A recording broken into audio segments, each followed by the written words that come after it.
Hi, Dylan Morrison here. Welcome to this, my fourth talk in the Desire series entitled You, Me and Gravity. In the last talk, we saw how mimesis or imitation can be outer. In other words, copying an external other. Or it can be inner. That is, copying our own repetitive inner tapes. When we come into contact with a powerful desire field emerging from a new person, group, or ideology, we tend to adjust our desire settings and automatically change. Such is the psychodynamics of human existence. Change followed by assimilation. How come we're influenced by some people, yet seemingly not by others, in our bumper car ride through life? Well, the answer lies in the realm of interpersonal gravitation. Gravitation baffled scientists for centuries until Sir Isaac Newton, the famous 17th century academic, came up with his universal law of gravitation. Now, as a mathematics teacher, I used to indoctrinate my poor students in the mysteries of Newton's genius mind. The apple-loving scientist came up with the following formula. F equals G times M1 times N2 divided by R squared. Now, if you hate maths, look away now. But if you stick with it, the psycho-spiritual application of Newton's little gem may just keep you sane. Now, in the above formula, F represents the gravitational force or the pull between two bodies of matter. G is a constant number known as the gravitational constant. M1 and M2 are the masses or amount of matter in the respective bodies, and R is the final physical distance between them. The physical implication of this formula basically states this, that the further apart two bodies are, the lesser the gravitational pull that exists between them. It also suggests that if one of the masses is extremely large, then it will exert an enormous gravitational influence on the smaller secondary body. For example, the Moon is held in Earth's orbit by Earth's much superior gravitational force. Well, enough of Sir Isaac and his math. How does this ingenious Newtonian discovery apply to our own interpersonal and group relationships? Well, let's begin here. We are locked into our personal relationships by a gravitational desire that emanates from the other. In the same way, we're held into a social group by the gravitational desire exerted by the group. Each of us transmits a level of mimetic desire, unconsciously pulling others into our sphere of psychic influence. The fact that you're presently reading this blog post would suggest that somehow, through the media of cyberspace, something in you has picked up something in me, or more accurately, in my writing that resonates with you. A desire for meaning within me has locked onto a desire for meaning within you.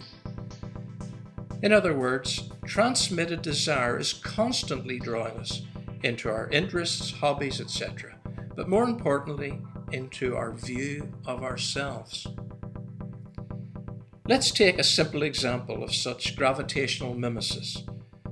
A mother and her young infant.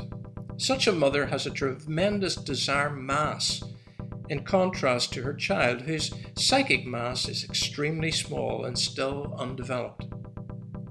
Significantly, the psychic and physical distance between them is also minute in the infant's early years. These two factors draw the child into an almost total mimesis with the life-shaping mother. A balanced mother generally replicates a balanced child, whilst a somewhat dysfunctional mother replicates a clone of herself in her unfortunate child. A charismatic leader, no matter what his influence or sphere of influence, possesses a heavy desire mass, resulting in an almost irresistible gravitational pull on those of low mass. The rise of Adolf Hitler in a diminished and humbled post-war Germany is a case in point. For some inexplicable reason, the dysfunctional Führer had extreme levels of personal and nationalistic desire. Such was its dynamic power that it pulled a whole nation into his own ambitions. A crowd, due to its own mimetic glue, also possesses a large desire mass, easily pulling the individual into its embodied oneness by means of its subliminal transmissions. Anybody who's ever attended a large sports event or rock concert finds them losing their individuality, even if temporarily, in order to join the mimetic and its promise of metaphysical power. When we encounter a person or a group with a powerful desire transmitter, freedom is difficult to maintain. Even against our will, we find ourselves being drawn and moulded into a support act or clone of our desire mass model. What, we may then ask, is freedom? Is it the ability not to be drawn by another, whether an individual, group, nation, or indeed an ideology? How can such a utopian freedom be attained? Well, thankfully, Newton's little formula again comes to the rescue. If we dwell in close proximity to an individual or group with a strong gravitational mass, then it's very difficult to maintain our individual sense of freedom. Mathematically, and dare I suggest psychologically, the only way to diminish the imprisoning pull is to distance oneself from the physical proximity of the transmitter in question. Newton's maths suggests that even a little increase in such distance will produce a much greater sense of freedom. This distance has many applications in the real world of victim abuse, both physical and emotional. Battered wives are told to leave the family home and check into a specialist hostel. Why? Not only for their physical safety, but to help them break free from the almost hypnotic pull that their dysfunctional spouse exercises over them. Bullies of all shades have a strong desire pull, born out of their own low self-esteem and early primal wounding. In my own personal journey, I knew that on returning to Ireland from distant California, I couldn't return to the tight-knit Christian sect that I'd spent so many years orbiting. The gravitational force of both the group and its charismatic leader were extremely strong. Self-identity was almost impossible to maintain. So, for the sake of self and sanity, I had to pull away. Interestingly, my present sense of freedom has greatly increased since moving to England from my Northern Irish homeland. Such is the mimetic pull of the Irish culture, with its heady mix of puritanical religion and political tribalism. So, whose planet are you presently circling around?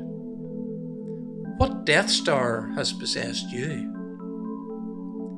Do you feel like a little moon with no direction of its own? These steps to freedom are simple, and yet require courage. 1. Identify those with great desire mass in your own life. 2.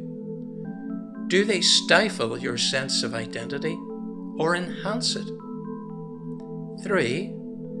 If the former, put distance, psychological and or physical, between you and the desired transmitter, even if it signals the end of the so-called relationship. I need some space isn't a midlife crisis relational cop-out, but a necessity for our continued spiritual, mental, and indeed physical well-being.